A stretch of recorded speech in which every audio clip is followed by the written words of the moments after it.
I said, here's the box. It's just some planks, some old wrought iron pieces. They're screwed down. I cut notches so they would sit flush in here. And I've got my plastic pieces I'm going to mount on top of there. Going to cut out holes for the wheels to sit down in. And I think it'll work.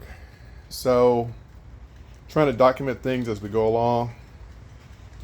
Weather's starting to turn kind of crappy on me, so we'll be stopping before too long for today. So, anyway, this is my little homemade Frankenstein leaf mulcher using a 22-inch mower as a grinder and scraps and parts from around the house.